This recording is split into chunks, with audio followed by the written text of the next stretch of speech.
Welcome to TAO, the podcast where we dive into the latest tech and AI news with a friendly chat. I'm Sarah, your knowledgeable but approachable guide, and with me is Mike, our ever-curious co-host. How's it going, Mike? Hey Sarah, I'm excited to learn about all the new developments today. We've got quite a lineup, don't we? We certainly do. Let's dive right in. First on our list is Google's new AI assistant, Gemini. It's now going to automatically generate summary cards for emails in Gmail, so no more manually requesting a summary. This feature is designed to highlight key points in long email threads and will update as replies come in. That sounds really convenient, but is it available for everyone right away? Not quite. Users in some regions, like the EU and the UK, will have this feature turned off by default. Others can manage it through their Gmail settings or their workplace admin console. Speaking of Google, I heard there were some hiccups with their AI Overviews feature. What happened there? Yes, there was a bug where it incorrectly stated the current year as 2024. It's been fixed now, but it adds to a list of previous blunders, like recommending eating rocks or adding glue to pizza. Wow, that's quite the error. But it seems like people are still using it a lot despite these issues. Absolutely. Google reports significant user engagement with AI Overviews, with 1.5 billion users across over 100 countries. They're working on updates to prevent such errors in the future. Moving on to something more positive, what's new with Google DeepMind? They've introduced SignGemma, an open model for translating sign language into spoken text. It's primarily tested for American Sign Language to English and aims to enhance AI inclusivity. That sounds like a great step for accessibility. Are there other models in this Gemma family?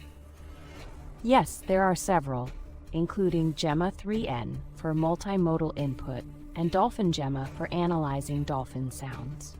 These initiatives are part of a broader effort to improve communication for the deaf community. Now, what's the latest on the legal front with OpenAI and Elon Musk? OpenAI is urging a court to allow its countersuit against Musk to proceed.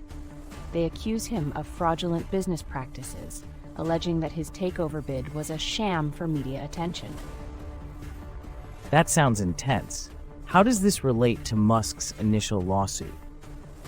Musk's lawsuit claims OpenAI abandoned its nonprofit mission. OpenAI's countersuit seeks to stop Musk from further unlawful and unfair action. Let's switch gears. I heard Perplexity AI launched something new?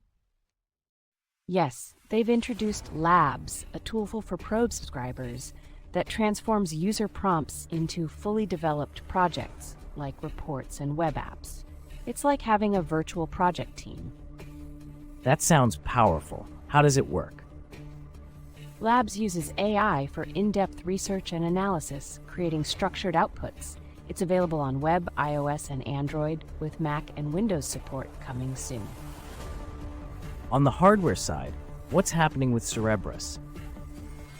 Cerebras announced its systems surpassed NVIDIA's DGX B200 with Blackwell GPUs in output token speed.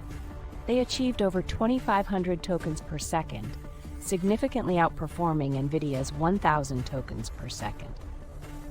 That's impressive. How did they manage that?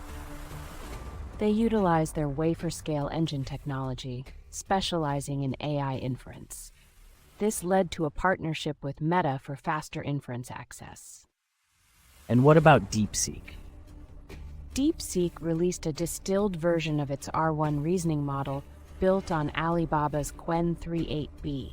It's less computationally demanding, but still performs well on math tests. So it's more accessible for smaller setups. Exactly. It's intended for both academic research and industrial development, available for commercial use under a permissive MIT license. I heard Black Forest Labs has some new image models. What's the scoop? They've released a suite of image-generating models, with the flagship model Flux 1 Context, offering strong prompt following and photorealism. Are these models available for everyone? Some are not downloadable, but an open version is in private beta for research. They're also launching a model playground with free initial credits. Back to OpenAI, what's happening with their restructuring?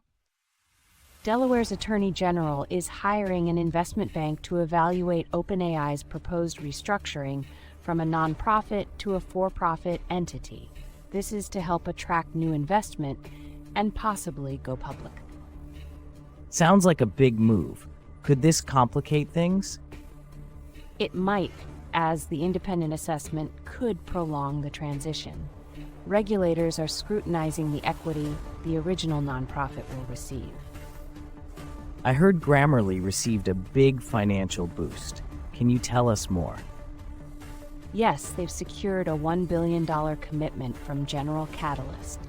This non-dilutive financing will be used for sales and marketing, allowing Grammarly to use existing capital for strategic acquisitions. That's a smart move. How does it affect their valuation? It allows them to grow without resetting their 2021 valuation of $13 billion. What's new with Hugging Face? They've released 2 new open-source humanoid robots, HopeJR and Reachy Mini, expanding into robotics after acquiring Pollen Robotics. Are these robots affordable? Yes, they aim to make them affordable and fully open source to democratize the field. Initial units are expected by year-end. And what's happening with IIT Kharagpur?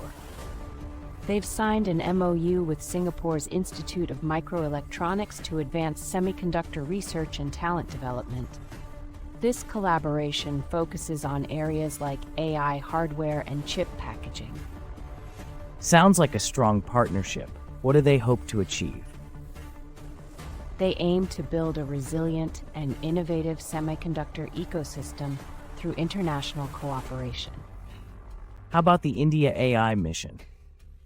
They've selected Socket AI, Nani.ai, and GAN AI to develop indigenous foundation models. This is part of their goal to become global leaders in AI. What specific areas are they focusing on? Socket AI will focus on linguistic diversity, Nani.ai on multilingual voice AI, and GAN AI on audio-video foundational models. What's the news with Eltai Mindtree? Venu Lambu will become CEO and MD effective May 31st, 2025, as Debashis Chatterjee retires. This follows other recent C-suite appointments. How's the company performing financially?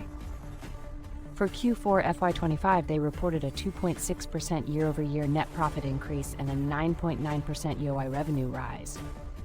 Finally, what's happening with Resemble AI? They've open-sourced Chatterbox, their voice cloning model. It features text-to-speech and voice conversion capabilities. How does it compare to other models? In a listener preference test, 63.75% favored Chatterbox over 11 Labs, highlighting its natural speech quality. And that's a wrap for today's episode. Thanks for tuning in to TAO. We hope you found our discussions insightful. Absolutely, Sarah. It's always a pleasure diving into these topics with you. Until next time, take care. Take care, everyone.